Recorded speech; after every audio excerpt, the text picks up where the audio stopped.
A ver, normalmente pensamos que las guerras terminan cuando se firma un papel, ¿no?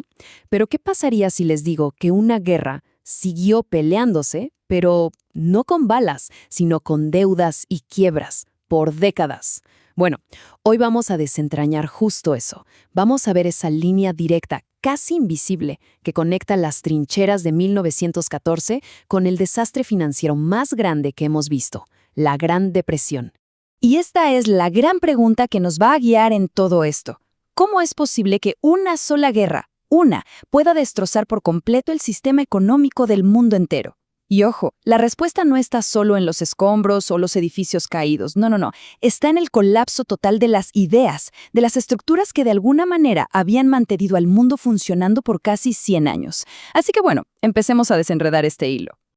Para entender la magnitud del desastre, primero hay que ver cómo era el mundo antes. Estábamos viviendo, de hecho, la primera gran era de la globalización. Era un sistema súper complejo, todo interconectado, y funcionaba en gran parte gracias a que Gran Bretaña, con su poder económico y su marina, mantenía todo en orden. Era un mundo que de verdad no tenía ni idea de que estaba a punto de desvanecerse para siempre. Ok, entremos de lleno en esta primera parte. Antes de la tormenta, vamos a ver qué era ese mundo que existía antes y que se perdió. A ver, este sistema se apoyaba básicamente en 4 grandes pilares. El primero, algo llamado el patrón oro. Esto hacía que el dinero fuera estable, confiable. Segundo pilar, la Marina Real Británica. Imagínenla como la policía de los océanos, ¿sí? Hacía que el comercio fuera seguro. Tercero, y esto es clave, había una libertad de movimiento impresionante, de dinero, de productos, hasta de gente. Y todo esto junto que lograba, pues que Europa fuera, sin discusión alguna, el centro financiero del mundo. Y de repente, ¡pum!, todo cambió. La Primera Guerra Mundial no fue una guerra cualquiera, para nada. Fue una ruptura total, un verdadero terremoto que movió los cimientos de todo ese orden mundial que acabamos de describir. Y aquí hay un concepto que es fundamental para entender todo. Guerra total. ¿Qué significa esto? Pues que por primera vez en la historia moderna no peleaban solo los soldados. No, peleaban países enteros, economías completas. Cada fábrica, cada campo, cada trabajador, todo se puso al servicio de la guerra. Y claro, las consecuencias económicas de algo así fueron de verdad inimaginables. El costo en vidas humanas fue espantoso. Miren ese número, 10 millones. Son 10 millones de militares muertos en combate. Fue una generación completa de jóvenes europeos borrada del mapa. Esto dejó un hueco, un vacío de gente y de potencial económico que tardaría décadas en recuperarse. Y, como si eso no fuera suficiente, la tragedia no paró ahí. Justo cuando la guerra terminaba, apareció la gripe española y arrasó con el planeta. Mató a más gente que la misma guerra, imagínense. La combinación de estas dos cosas fue una catástrofe humana que nunca se había visto. A ver, paremos un segundo y miremos este gráfico, porque esto ilustra perfectamente lo de la guerra total. Miren los números. En Alemania, casi el 60% de todo el dinero del gobierno se iba a la guerra. En el Reino Unido y Francia, más de la mitad.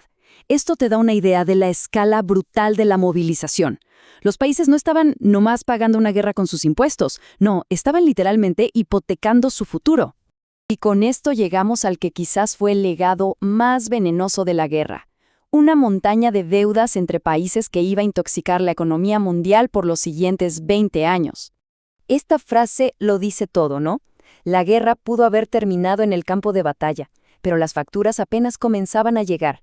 Que los cañones se callaran en 1918 no significó que los problemas se acabaran. Para nada. De hecho, fue el inicio de otra guerra. Una guerra en los libros de contabilidad, en las finanzas. Y este gráfico lo muestra clarísima. Vean ese pico. Es brutal. Justo durante y después de la Primera Guerra Mundial. La deuda pública externa, o sea, la plata que los países se debían unos a otros, se fue a las nubes, a niveles nunca vistos. Esto ya no era un problema financiero cualquiera, era una crisis de todo el sistema. Y uno podría preguntarse, ¿por qué esta deuda era tan peligrosa? Bueno, por varias razones. Primero, porque creó un enredo tóxico donde los que eran amigos, los aliados, ahora se debían plata entre ellos. Segundo, porque le dio la vuelta al mundo financiero. Estados Unidos, que antes debía dinero, de repente se convirtió en el banquero del mundo. Y por último, lo más grave, es que las deudas eran tan enormes que era imposible pagarlas, ni política ni económicamente. La inestabilidad se volvió lo normal. Entonces, llegamos a los años 20. Los líderes del mundo trataron de arreglar el desastre, de reconstruirlo todo, pero no funcionó. Quisieron volver a cómo eran las cosas antes de 1914, pero no se daban cuenta de que ese mundo ya no existía. Había sido borrado del mapa. Esta tabla comparativa es demoledora. Muestra perfectamente cómo el orden fue reemplazado por el caos. Miren, el patrón oro, que era como el ancla de la economía, desapareció. Las monedas se volvieron súper inestables. El liderazgo de Gran Bretaña se esfumó y dejó un vacío, porque Estados Unidos, que era el nuevo gigante, como que no quería tomar el control. Y el libre comercio se cambió por un sálvese quien pueda, con cada país protegiendo lo suyo. El resultado, un mundo económicamente roto en pedacitos. ¿Y la consecuencia más directa de todo este caos? Inflación por las nubes. En lugares como Alemania y Austria, la cosa se descontroló tanto que llegaron a la hiperinflación. El dinero perdió su valor a una velocidad de locos. La gente usaba billetes para prender fuego porque valía más que la leña. Y esto no fue solo un desastre económico, fue un desastre social que barrió con los ahorros de la clase media y, créanme, plantó las semillitas del odio y el extremismo que explotarían años más tarde. Y así, poco a poco, llegamos al final de este recorrido. Ahora vamos a conectar todos estos puntos y ver cómo todo esto nos lleva directamente al crack del 29. El camino al desastre es tristemente lógico. Es como ver caer las fichas de dominó, una tras otra. Paso 1. La guerra rompe el sistema económico y deja un montón de deudas impagables. Paso 2. Estas deudas crean un caos financiero en todo el mundo. Paso 3. Por el miedo, cada país se cierra, pone barreras, protege lo suyo. Y paso 4. El comercio mundial se desploma. Y ese sistema que ya estaba temblando frágil, se rompe y arrastra a todo el mundo a la Gran Depresión. Y esto nos deja con una última idea para pensar. Una pregunta, ¿no? ¿Y si la Gran Depresión no fue un evento nuevo y separado? ¿Y si en realidad fue la última batalla de la Primera Guerra Mundial? El eco final y devastador de esos cañones de 1918. Una batalla económica, de una guerra que en el fondo quizá nunca terminó.